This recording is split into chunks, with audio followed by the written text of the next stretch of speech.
In this video, I'm going to give you 5 steps to getting free traffic via guest posting. Now, what is guest posting?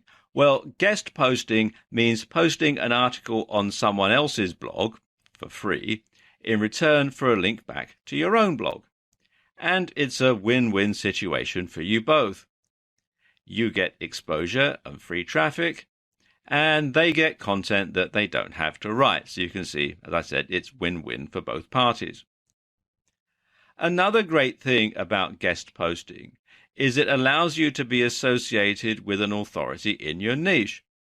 Because the blog owner is letting you have space on their blog, they're giving you a tacit endorsement, and this can greatly enhance your credibility. Now, how do you guest post effectively? Well, as I said, there are 5 steps to the process.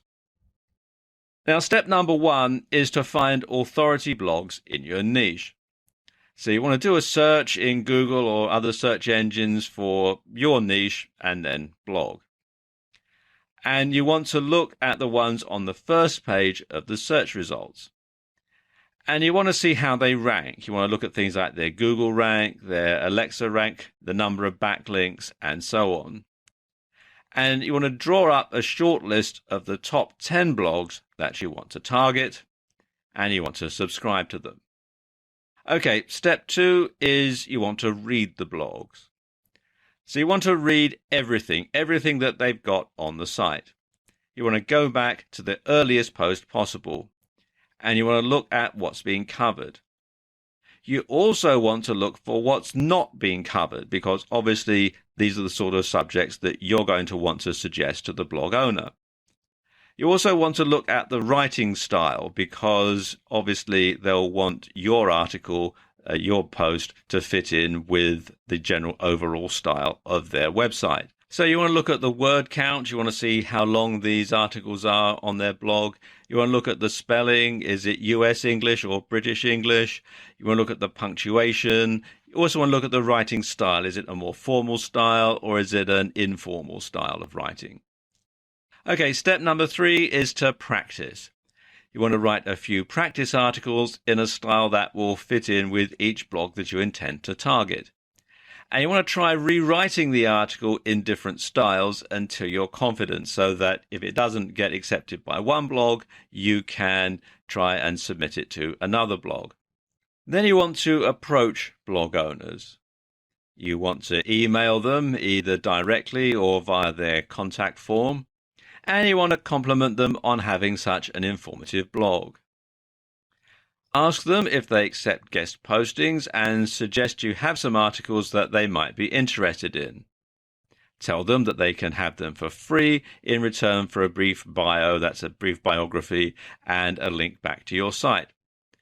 One thing that you should not do, though, is to send articles unsolicited. Make sure that they do accept guest postings and that they would be interested in hearing from you. If you send them unsolicited, 2 things are going to happen. First of all, 9 out of 10 times they're going to be deleted, but also sometimes they might get published and you don't know about it. So you want to make sure that you keep tabs on where your articles are being published on which blogs. Now, here's a tip.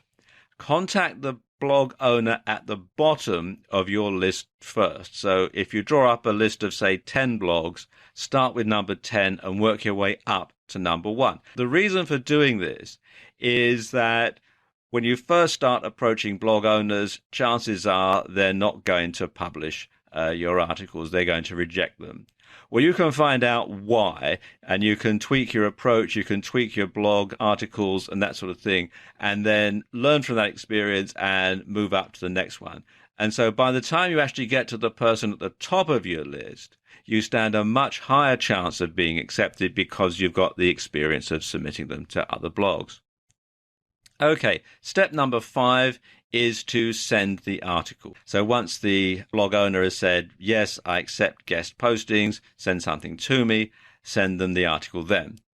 You want to make sure that it's not been posted on any other blog before, because if it's duplicate content, it will get penalized.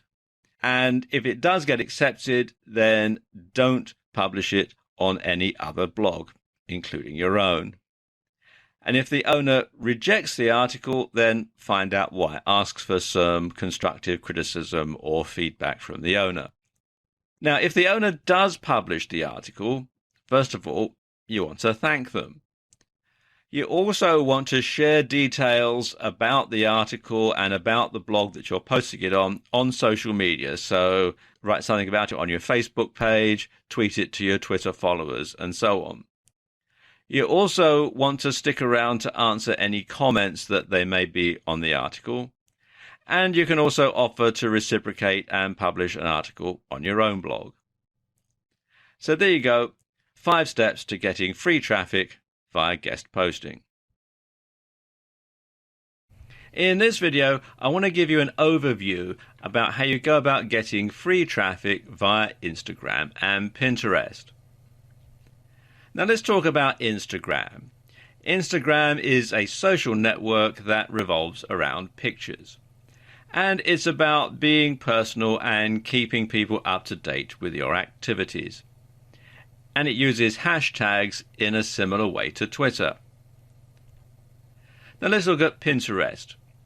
With Pinterest, you create mood boards from a collection of images. And you can share these boards with the world, or you can keep them private.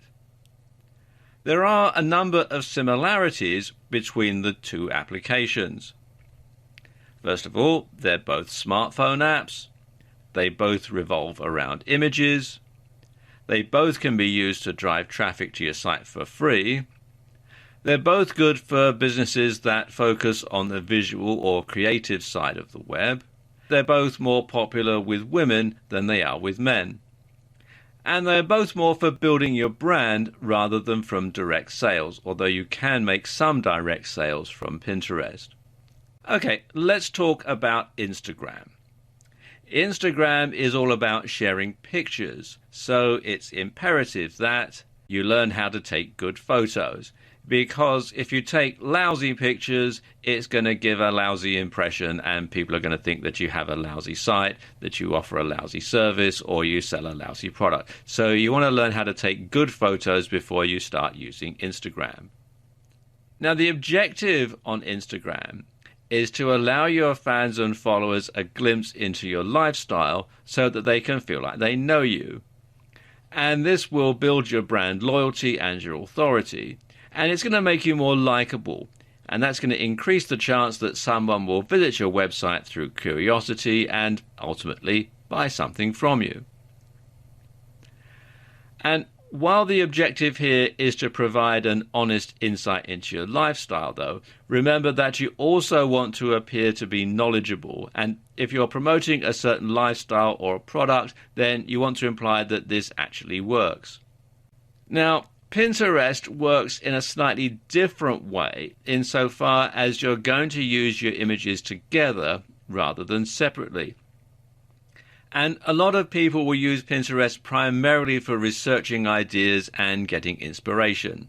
So if they enjoy interior design, graphic design, fashion or fitness, it's likely that they'll have lots of boards relating to that topic. What's more, they'll probably be following some other boards created by big brands in those areas. Now, of course, your objective is to be one of those brands that people follow. And this is a prime opportunity to show off your products, your services, and your website. You shouldn't be too salesy on Pinterest. Like with Instagram, you want to arouse people's curiosity. And you want to vary the types of images and materials that you post on your Pinterest board. Now, there are some key things that you should do on both platforms. First of all, you should post regularly and make sure that you keep posting on a regular basis. You don't want to allow these to go dead. You want to use hashtags wisely, especially on Instagram. It uses the same type of hashtags as they do on Twitter. You want to interact with other users. After all, they are both social networks, and getting people to visit either your Instagram feed or your Pinterest boards has a lot to do with how popular you are on the site, how you put yourself out there. You want to link to your website from both Pinterest and Instagram. And you also want to cross-pollinate with other social media. So, for example, especially with Instagram, seeing as they use the same type of hashtags as Twitter, you could tweet a picture that you've just posted on Instagram, that sort of thing. And you also want to make it easy for other people to share your content. Now, we've only had time to scratch the surface about Instagram and Pinterest in this video. They are both quite complicated platforms, but there are lots of tutorials out there that can help you find out more information. And if you just do a search in Google, you'll find that there's lots of different sites devoted to talking about Instagram and Pinterest, lots of blogs that have useful tips and that sort of thing. So there you go. This is how you can get some traffic via Instagram and Pinterest. In this video, I'm going to give you some tips on getting some quick and easy traffic via Twitter. Now, Twitter is an incredibly important and powerful social media network, and it's one of the largest on the net. It has approximately 316 million monthly active users, and it has about 1 billion registered users. So as you can see, it is quite extensive. And if one of your tweets gets retweeted by a prominent user and starts trending, then you could get more traffic than you know what to do with, which isn't a bad problem to have. One way to make sure that you get lots of mentions on Twitter is to make sure that your site has a follow us on Twitter button. Or better yet, you can add a Twitter feed to your website. And not only does this make it easy for people to follow you if they want to, but you're also going to be giving them a little taster of the kind of content they can expect if they do follow you. And of course, having a Twitter feed on your website has the added bonus of keeping your website looking active by filling it with new content. So every time you send a tweet on Twitter, it automatically updates your website. A really simple way of accomplishing this is to use the WP Twitter Feeds plugin, which you can install from the WordPress dashboard. And what it does is it basically installs a widget which you can put in the sidebar of your blog, and every time you update your Twitter feed, or every time one of the Twitter feeds that you're following gets updated, then it'll automatically update your website as well, and it does save you a lot of time and hassle. You can install it from within the WordPress dashboard, or you can come here to wordpress.org and then do a search for WP Twitter feeds and then just install it in the usual way. You also want to make it easy for people to tweet about your site or your blog, and a good way to do that is to install the Shareaholic Share Buttons plugin on your WordPress blog. And again, you can install this from within the WordPress dashboard, or you can come to wordpress.org and then simply do a search, or go to wordpress.org/plugins/Shareaholic. You should tweet regularly to Twitter, and your tweets should be interesting and they should tie into your blog content. And you should include a link back to the post. A lot of people say that you should use link shorteners when you're tweeting on Twitter, but when you want to get people to link back to your website, you want to include the full URL to help you with your SEO, because that will count as a full link. Now, don't make your tweets salesy. You want to make sure that they have a lot of good, useful information for your Twitter followers, because that way they're more likely to get retweeted. So, what do I mean? Well, let's say you have a weight loss blog where you review different weight loss products and then sell them as an affiliate. Let's look at a bad example of a bad tweet. You could say something like, "Get ready for summer with this cool diet aid," and then you've got the URL, #supplements, #fitness, #fat burning. Well, that's very salesy, and people know that if they click on the link and go to your blog, they're just going to get a sales pitch, something that they don't really want. People don't like to be sold to. They like to have information so that they can make an informed decision, but something that's a blatant sales pitch is going to get ignored. So how can you change that? Well, let's take a look at this other example here. You could tweet something like, this could certainly help me lose my spare tire if this works on humans. And then the URL, hashtag supplements, hashtag fitness, hashtag fat burning. Well, that invokes people's curiosity. People are going to think, if what works on humans? And they might be more inclined to click the article link just out of curiosity, and then they can read the article, and it should be an informative article, not a sales page, and then they may well buy the affiliate product. Another way to get traffic is to retweet tweets from other users that are relevant to your niche, because then that keeps your Twitter feed full of lots of different information. And of course, if you retweet people's tweets, they may well reciprocate and retweet your tweets. Something else that you can do is to use automated tools to keep your Twitter feed active. Now, one way you can really save time when you're updating Twitter is to automate it using a service like Buffer. And what Buffer does is it lets you write a whole bunch of tweets in one go. So whenever you have the time, you can sit down and you can write a whole bunch of tweets ahead of time. And then Buffer will schedule them to be tweeted to your Twitter account at predefined intervals. So you don't have to do your Twitter tweeting in the here and now. You can actually plan it ahead of time and then slowly have the tweets posted automatically, so that you don't have to devote a lot of time to Twitter. You can sort of schedule your time much more efficiently. And you can find out more about it at buffer.com. Bear in mind that Twitter works best and generates the most traffic when it's used in conjunction with other social media as part of a larger campaign. In this video, I'm going to give you some tips on getting quick and easy traffic via Facebook. Now, lots of people think that the only way you can get traffic from Facebook is to pay for it via Facebook advertising, but that's not necessarily the case.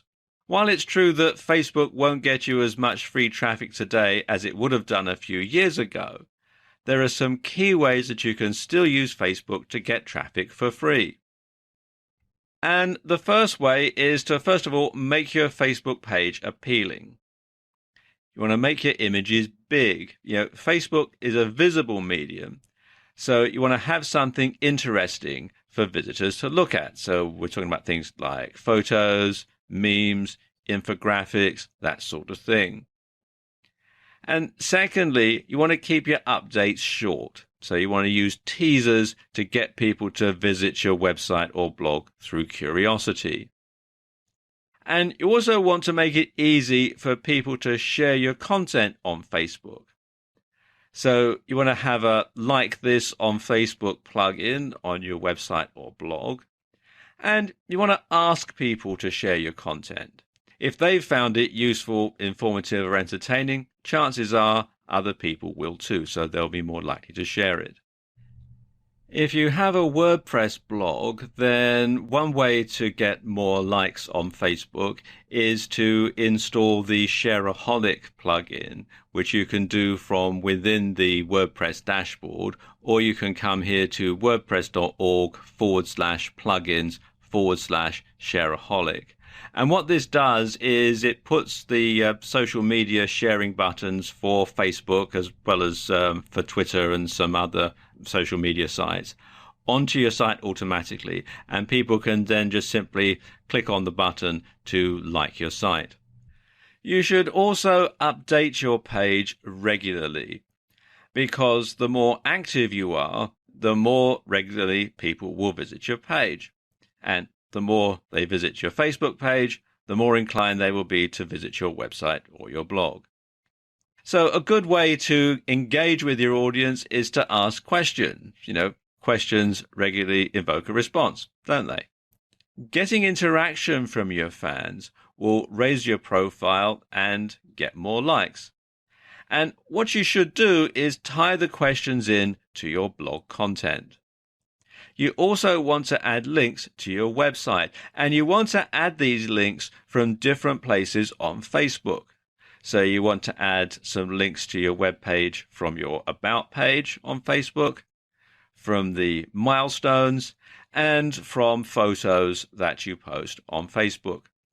And you want to link different parts of your site or blog to these different places in Facebook, so they're not the same link being replicated over and over again. Because every link to your site from Facebook is going to boost your SEO, or search engine optimization. So it's going to make your site more attractive to search engines like Google. Another good way to get traffic is to embed a video. You can make a short video and post it up on Vimeo, Vine, or YouTube, and then embed it into your Facebook page. So you could tie into an article on your blog with your video, and then have a call to action for people to visit your site at the end. So people watch the video, which is about the article that's on your blog, and then they can simply go to your blog to read more about it. You could also trawl Facebook looking for people who need your help. Now, sometimes people will mention that they're looking for this or that. So do a keyword search from time to time and then refer them to your site for a solution. And a good way to find these people is to look in Facebook groups related to your niche. Now, this can be quite time consuming, but of course it is going to tie in directly to your site. So it is going to get some direct traffic from people that you'll know have a genuine want or need for your product or service. So there we go. Some quick and easy ways to get Facebook traffic. In this video, I'm going to talk about getting traffic from Craigslist and other ad sites. Now, this doesn't work as well as it used to a few years ago. However, it's not as washed up as some people might have you believe. Traffic from these sites has three advantages. First of all, it's targeted traffic. The ads get indexed regularly, so they show up in Google rankings and other search engines. Plus, you get a backlink from an authority site, so it's good for website SEO, or search engine optimization. Now, before you put your ad up, you must make sure that it's for something specific. So it should be for a product, or for a service, or for a giveaway. And it must be keyword rich so it gets indexed. Now, Craigslist has clamped down in recent years on the parts of their site where you can post an ad with a clickable link.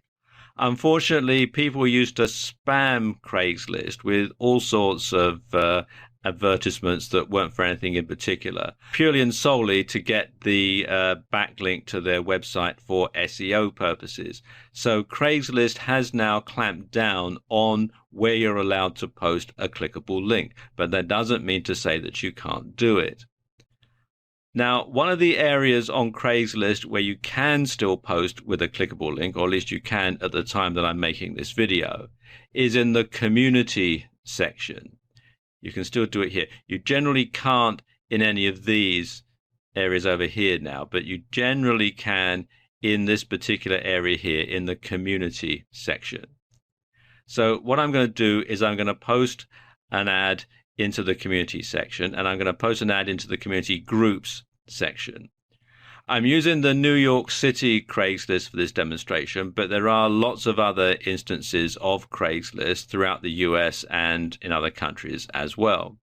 So what I'm going to do, come here to Post to Classifieds, and I'll scroll down and go into Community and click on Groups.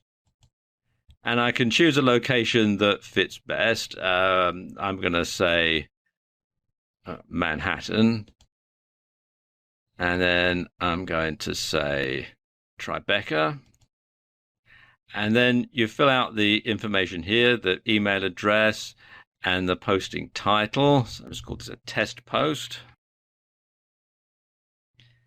and then you would write your ad in here, and again you would have plenty of keywords. Then we go in there, and then you would post your link, and it has to be the full URL, including the HTTP.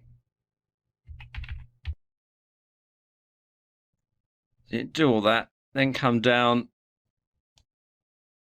to here and click on continue and then go through the procedure for finishing off posting the ad. Now, this does vary depending on where you are in the world. In some countries, they will call you on the phone and it has to be a local number. In other countries, they'll send you an email and you just have to click on the clickable link. Now, if you can't post in a category with a clickable link, you can still get traffic from Craigslist. What you need to do is just include your website address at the top and bottom of your ad. And you want to have it on a separate line so that it really stands out. And people can then copy and paste the link into their web browsers if they want more information.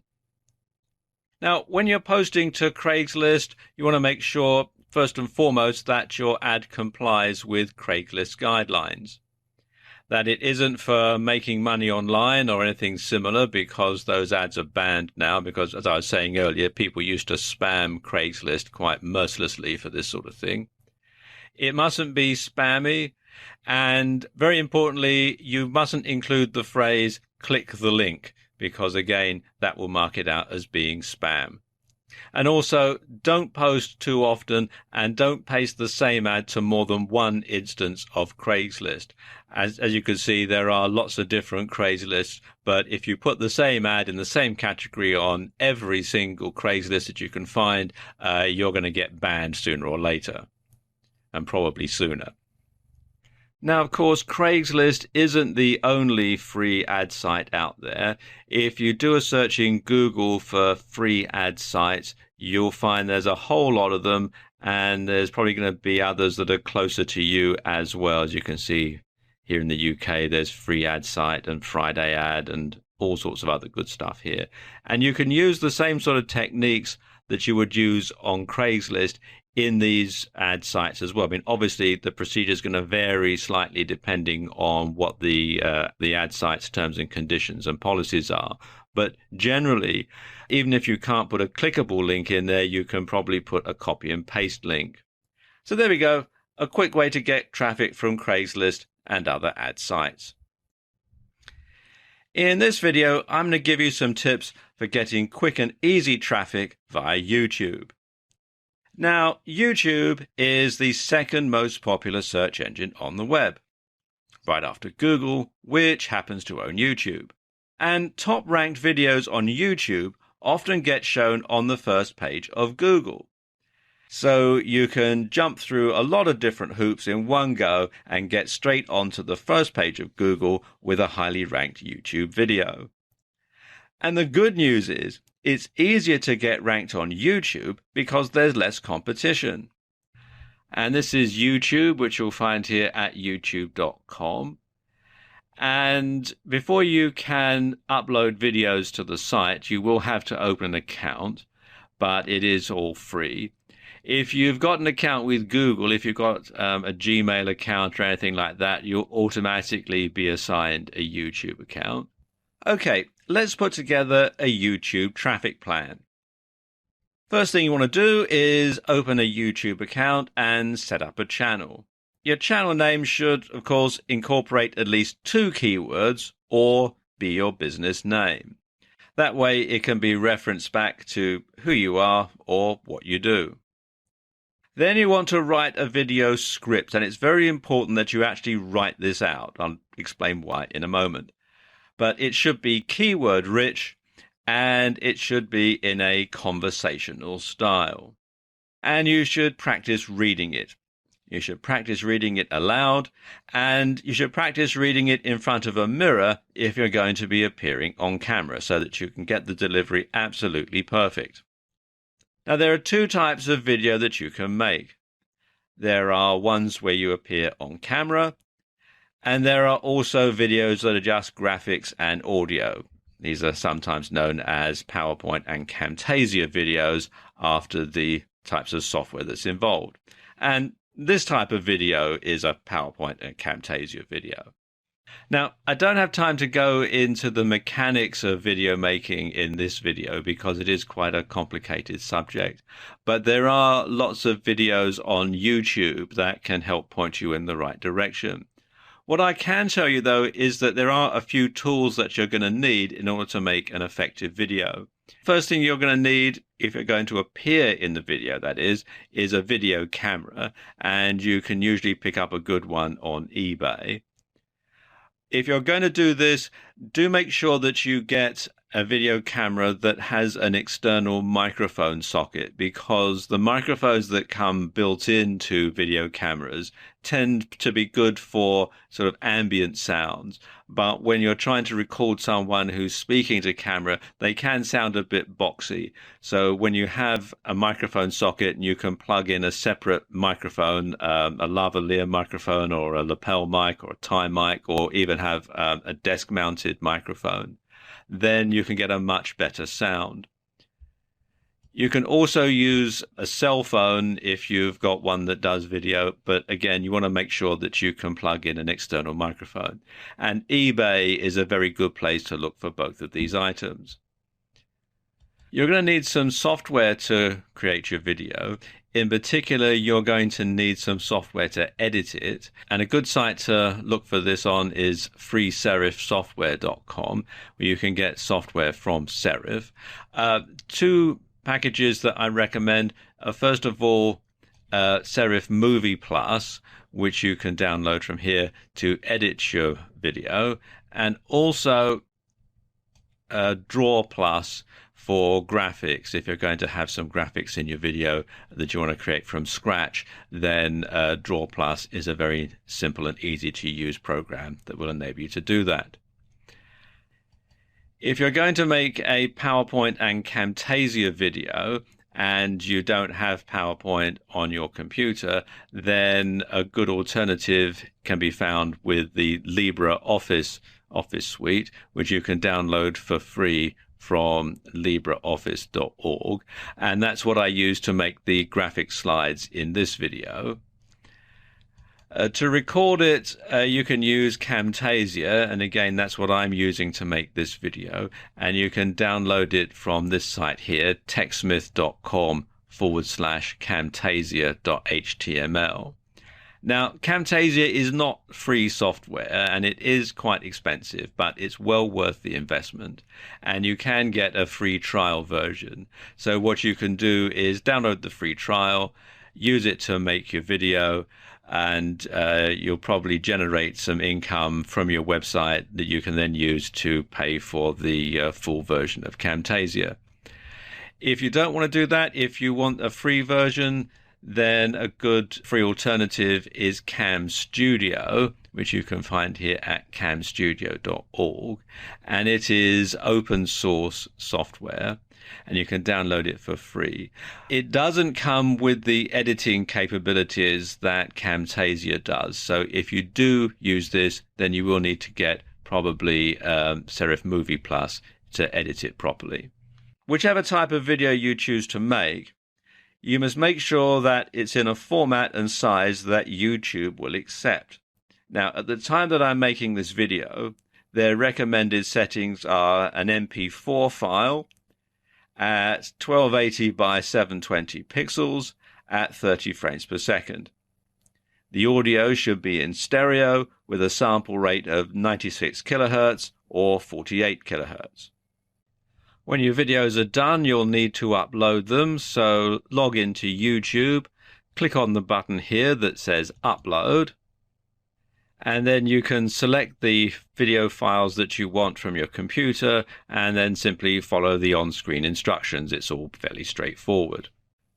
You also want to upload your script as a text file and sync it with the captions. That's why I said it's so important that you do actually write it all down, because that way the keywords will get indexed and your YouTube video will be much more likely to show up. And so therefore, once you get a top-rated YouTube video, you may be fortunate and you can get that onto the first page of Google. So there you go, a quick and easy way to get some free traffic via YouTube. One of the best ways to get free traffic is through search engines. And the best way to get free traffic from search engines is via search engine optimization, otherwise known as SEO. And there are two key components to getting good rankings in the search engines. And the first one, which we're going to cover in this video, is choosing the right keywords. Because you see, keywords are the most important part of your site as far as the search engines are concerned. Search engines really are just big databases. And keywords basically tell sites like Google what to file your website under. When you type a search term into Google or any other search engine, you're basically telling them what you're looking for. And so unless they have the keywords, unless they know what the website's all about, then they won't be able to find it for you. And you can see here we're using search engine optimization as our keyword, and all these sites here, all these sites down here, they're all optimized for that keyword phrase, search engine optimization. So I'll know when I go to each and every one of these sites that they're all about search engine optimization. And that's why using the right keywords is so important, because without them, search engines won't know how to index your site. Your site will never be found, and you won't get any traffic. Of course, it's more complicated than that, though. You need to find keywords that have a high search volume, but keywords that have low competition. Now, what do these two terms mean? Well, high search volume means that lots of people are looking for sites like yours using that particular keyword. And low competition means not many other sites are indexed for that keyword, so your site stands a better chance of being found. Now, there are several tools out there that you can use to find keywords. Probably the most popular one is the Google AdWords Keyword Planner. Now, it's quite a long and complicated URL, so if you go to Google and just type in AdWords Keyword Planner, you'll be redirected to the sign up and login pages. You do have to have an account with Google in order to use this, but it is free and it's actually very simple to set up. Once you've logged in, you can come to this page here where you put in the information about your product or service. I'm going to use search engine optimization for this demonstration. And you can then get keyword ideas. For example, here it's got all sorts of information. You've got the keyword by relevance, and they're listed down here. It tells you the average monthly searches for that particular keyword. It tells you about the competition. Like we were saying earlier, you want to have keywords that have low competition. So, for example, here, SEO tips would be a good one to go for because it's got low competition, and it gets a high number of searches, 8,100. This information here, the suggested bid, this is all to do with if you're actually going to bid on Google AdWords, if you're going to actually buy an AdWord for that particular keyword. But you don't actually have to use it for that purpose. You can use it just for general SEO. And also, it's got this graph here which gives you an idea as to the average monthly searches there are for these particular keywords. Another tool is Market Samurai. And it can be a bit hard to get your head around Market Samurai. At least I found it a bit difficult to begin with, because it gives you a lot of information, and it gives you a lot more information than the Google AdWords keyword tool. It's a paid-for piece of software that you download onto your computer, and it can help you to really drill down and find some good keywords to target for maximum SEO. As I said, it is a paid-for piece of software, but there is a free trial. And if it works for you, then obviously you're expected to buy it. But you can find out more at marketsamurai.com. And as you can see, they've got a video on the site which explains how it all works. Want to get some fast, free forum traffic? Well, I'm going to show you how in this video. Now, forum traffic has several advantages. First of all, it's targeted, because only people who are interested in your niche are going to go to the forum and read the posts and see your link. It's authority traffic, and it provides you with a backlink which can help with SEO, or search engine optimization. Now let me give you an example of this in action. I've come here to the Warrior Forum, which is warriorforum.com, and this is a forum for internet marketing. And you can see, as I scroll down, that lots of people have got clickable links in their signature file. Down a bit further, you can see all these different people. Some just have the link, some have other stuff written next to it here, and so on. Let me go a bit further down. You can see lots of different people here.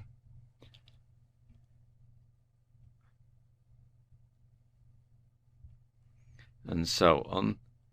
And some have different typefaces and that sort of thing to make it stand out better. And also, like if you look at this guy here, he's also got, this isn't a clickable link, but he's got a copy and paste link to his site here.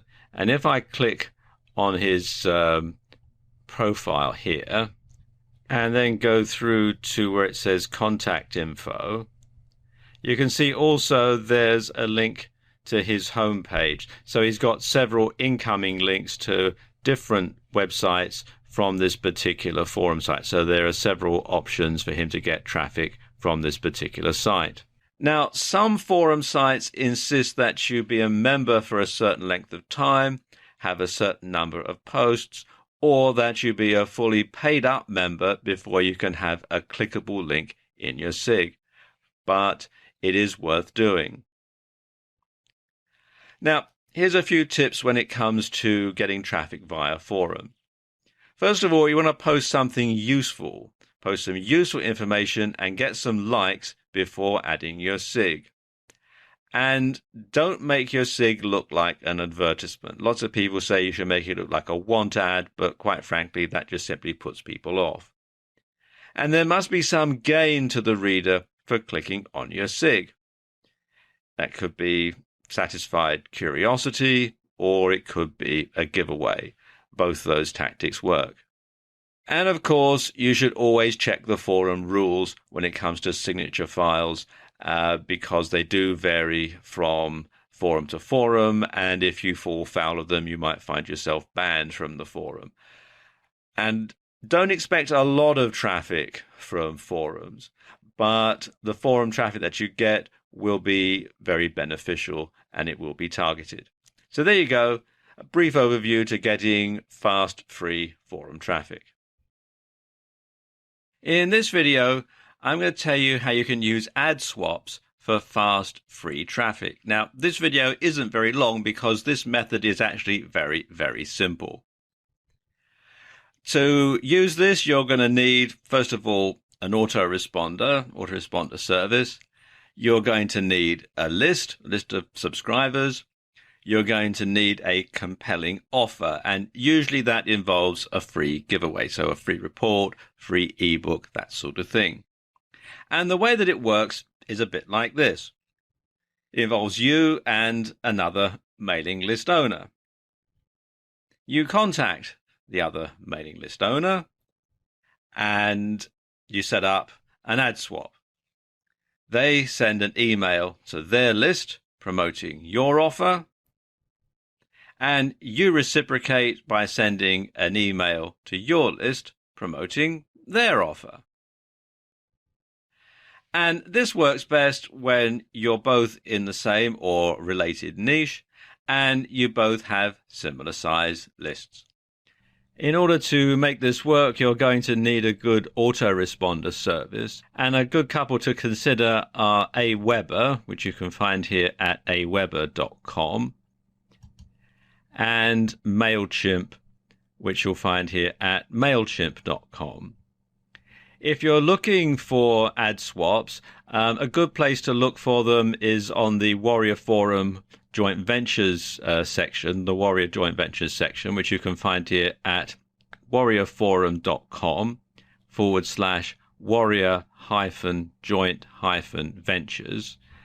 And as you can see at the time I'm making this video, there is actually somebody advertising here for a JV or ad swap or cross promotion. Obviously can't spell for the Forex niche, but you can also find a lot of ad swaps in the internet marketing niche on this particular site. Now, here are a few tips on running an effective ad swap campaign. First of all, you want to make your ad compelling, short, and to the point. Bear in mind that this is going to be sent to people by email, so you want to make sure that the subject of the email arouses their curiosity, that they don't have to spend too much time reading through the ad, and that there's a strong call to action that gets them to click on the link to go to your site. If possible, you should split test the ad by getting the other party to send the email to one part of his or her list at a time. Now, not everyone can do this. It all depends on what type of autoresponder software they're running or what autoresponder service they're using. But if they can just send it to one part of their list at a time, and you can gauge how effective this ad is, you can tweak it, rewrite it, test it, and then roll it out to the entire list, and you know you're going to get the maximum response. To do this, you need to make sure that you have tracking on your site and a way of measuring how effective your ad is. So you can have, say, Google Analytics or some of the ad tracking software that comes bundled with cPanel. Now, a good way to see how effective your ad is to send traffic to a unique squeeze page on your site or a unique part of your blog, so that you know that only traffic from this particular ad is being sent to that page, and then you can work out how often after the ad is sent that people go there. You'll know how many emails are being sent, so you can work out the percentage, and then you can see exactly how effective your ad is. And finally, don't do this too often. You've got to send an ad to your list advertising the other person's product or service. So you want to make sure that there's not too much advertising. Otherwise, it's going to put people off. They're not going to subscribe to your list. Or if they do stay subscribed, they're not going to bother opening your emails. And of course, that's going to be detrimental to your own business. So there you go. A very brief video, but a very simple way of getting traffic for free to your website. And this, in my experience, is probably the most effective way of getting free traffic to a website or a blog. In part one of this video, we talked about keywords and their role in search engine optimization. But there is a second aspect to getting good SEO ranking, and that is building effective backlinks. And we're going to talk about that in this video. Now, backlinks are incoming links from other websites or blogs to your site or blog.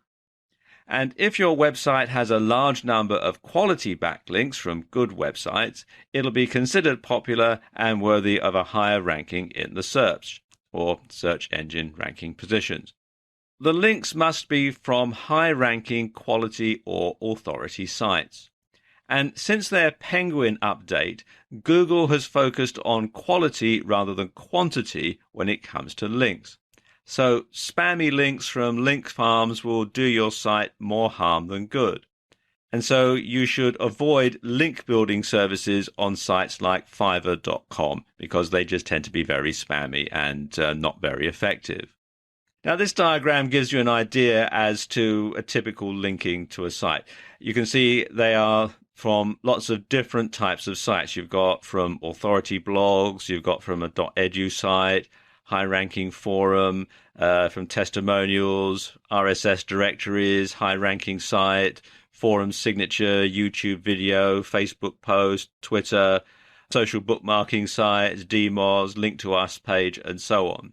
And obviously, the more links you can get, the better. But as I was saying just now, do bear in mind that they do need to be quality links. And you do need to be a variation of links, because if more people from different types of sites are linking to your site, then it's going to make your site appear to be more popular and therefore get pushed to the top of the search engine ranking. Here are 5 ways to get quality backlinks. The first way is to comment on do follow blogs. So what you want to do is find a niche related blog that allows links. You want to write an informative, keyword rich comment and include your link. You want to be sure to include useful information in your comment. Useful information that readers of the blog, and more particularly the blog owner, is going to feel adds something to the content. And the blog owner will no doubt appreciate that and is going to be more likely to leave your link in place. Spammy stuff like great post, well, they don't contribute anything and they'll probably get deleted. Now, one way to tell do follow blogs from no follow blogs is to install the SEO Book SEO toolbar for Firefox, which you can download from tools.seobook.com/SEO-toolbar/. And it tells you a lot of information about sites that you search for in search engines like Google and Bing. And if I scroll down a bit, you can see they do actually have a video on the site which explains all about it. Another way to get backlinks is to use press releases. You want to send out a press release about important updates to your website or blog. And this has two advantages. First of all, you're going to get a backlink from the press release site. And if a news site names your blog as the source, they may also include a link to your site. If you're not making very many updates to your blog, one thing that you can do is compare the best products in your niche and send a press release out about your findings. Another way to get links back from news sites, and indeed to be regarded as an authority on your subject, is to sign up on this site here, helpareporter.com/sources. And they call this thing HARO, or Help a Reporter Out. And what will happen is, once you've signed up, they'll send you an email several times a day with requests for information from journalists. You can then pitch your site or yourself as a source. If you're chosen, then they will either cite your website as a source, or they might interview you. And when the story gets published, there'll be a link back to your website as the source. A very simple way to get backlinks is to simply ask people to link to you. Have a link to our source, spread the word page on your blog, and ask readers to link to you. You want to make it easy for them by providing the direct HTML code and your desired anchor text, and it should look something like this. .edu links are highly regarded by search engines, and one way you can get those is to establish yourself as an expert or a resource site. Lots of universities have resource pages to help students with projects. So what you can do is email the university telling them about your site and suggesting it could be a useful resource to their students. And if they agree and they list your site on their resource pages, you'll get a .edu backlink. One way to find them is to do searches like this in Google. Enter site:/.edu followed by your keyword, or your keyword plus resources, or your keyword plus in URL : links, or your keyword plus other sites. And that will give you some resources to go through. And then you just simply contact the university and ask them, as I just discussed. Now, a few things to bear in mind here. First and foremost, your site needs to be world-class to merit inclusion, because obviously universities only want the best resources for their students. And don't expect many of them to respond. In fact, if 5% respond at all, you'll be lucky. But you don't need many .edu links to boost your rankings. And finally, you should ask sites that mention you or your site to include a link. So do a search for either your name or your website URL. And when you find these sites listed, well, go to the site, thank the website owner for the mention, and stress the benefits to their website visitors of being able to visit your site for more information. So the website visitors will be able to get more information and you will get the link. So it's a win-win situation for both of you. Now, bear in mind that you do need to implement both of these strategies in order to get good search engine optimization. You need to have good keywords and you need to have good backlinks. But once you've got that, and once people can find your site in the search engines in Google and other search engines, then you should get a stream of free traffic that will last and last and last.